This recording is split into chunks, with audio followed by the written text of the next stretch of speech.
Let's make some brand new wax melts that I did not enjoy making.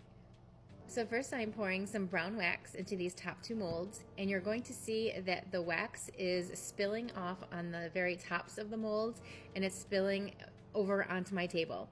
I have several of these molds, and every single one spills out because they're not level. After I unmolded the first two, I propped up the top ends with some paper to kind of level these molds out a little bit. But even on the bottoms of these molds, they're still not level.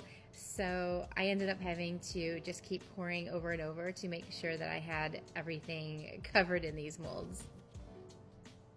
And then I'm pouring the same brown wax into these circular molds. These and the top molds that I poured, they are scented in a fragrance called Mahogany Teakwood. And these three small pieces on the bottom of this mold are also scented in Mahogany Teakwood. Next, I'm pouring some gray wax into these two cavities of this mold, and these are scented in Sandalwood. These bottom two molds are mushrooms, and I wanted the tops to be red and the bottoms to be like a beige color.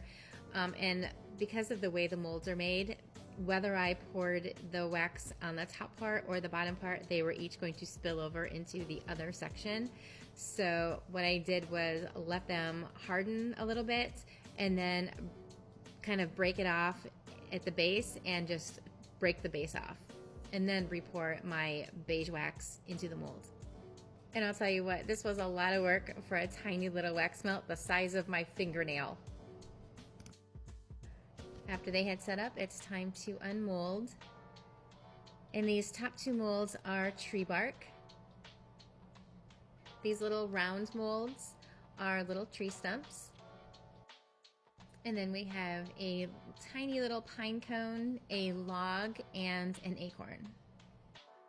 Then we have some gray squirrels, and in several of them, either the ears broke off or something broke off, so some of your squirrels are going to be a little bit deformed.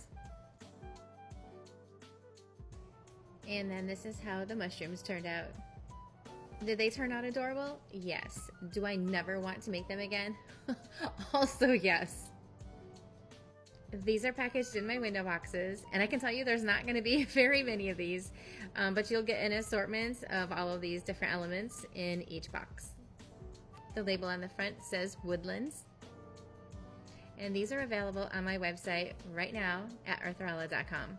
And again, there's not going to be very many, and I really don't see me making too many of these in the future. Thanks so much for watching.